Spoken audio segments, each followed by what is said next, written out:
Hey guys, it's Zoltan here, and today I'm going to do something a little bit different.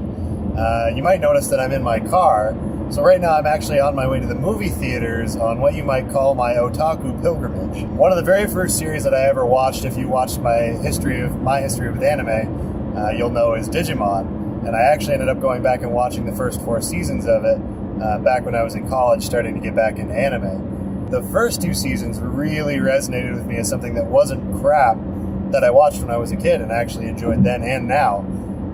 So it's kind of got a special little place in my heart. So right now I'm actually on my way to see Digimon Tri. So it's the first movie in the remake series that they're doing of Digimon Tri. I'm really excited about the voice cast that they've brought back and a lot of the new voice actors they've brought in. It looks really exciting. It looks like it's going to be a really good dub. So I'm really excited to kind of re-experience something that I haven't experienced for a while.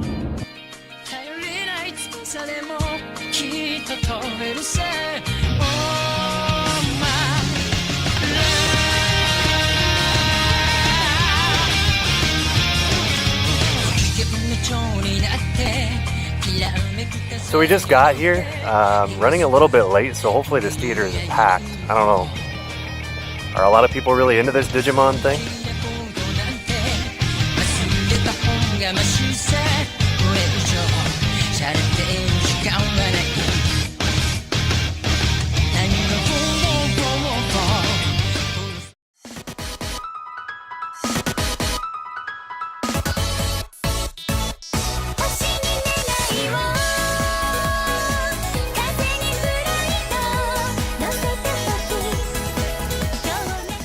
So I just got out of the movie. I'm actually sitting outside of a Starbucks right now because it's the only place at 8:30 at night with decent lighting and quiet enough to talk.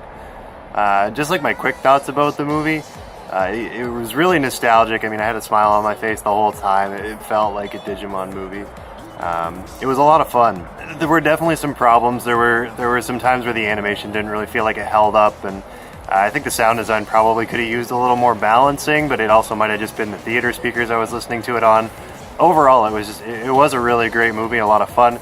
It felt like a lot of setup for the next movie. It felt a little short, and it kind of felt like not a whole lot got accomplished. It felt like an entire movie devoted to setup.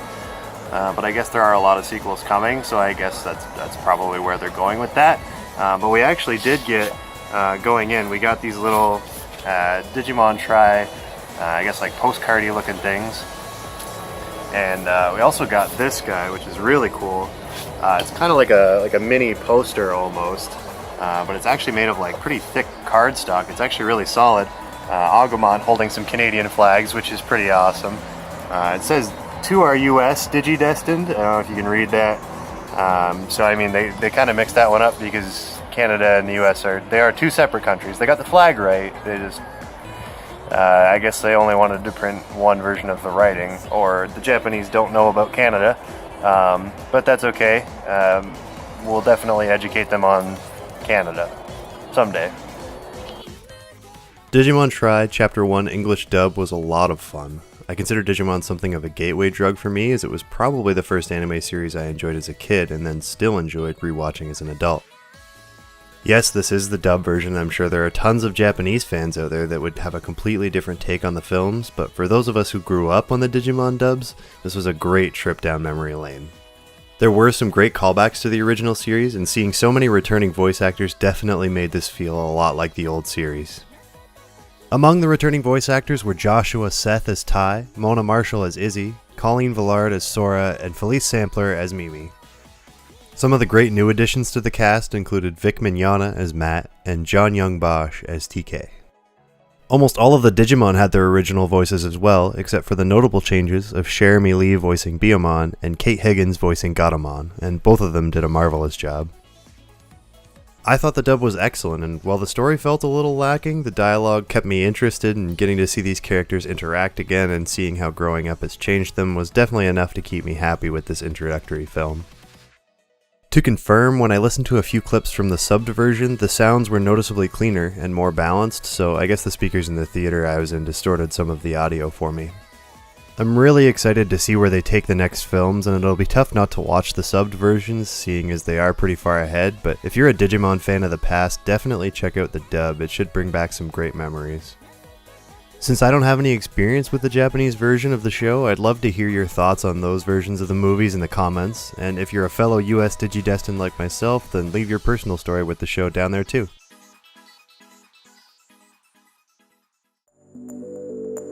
But that's all for today's video. If you liked it, then I would really appreciate you hitting that like button, and if you want to see more content from Zolt&Squid and I, then hit that subscribe button down below so you can get notifications when our new videos come out. Thanks for watching.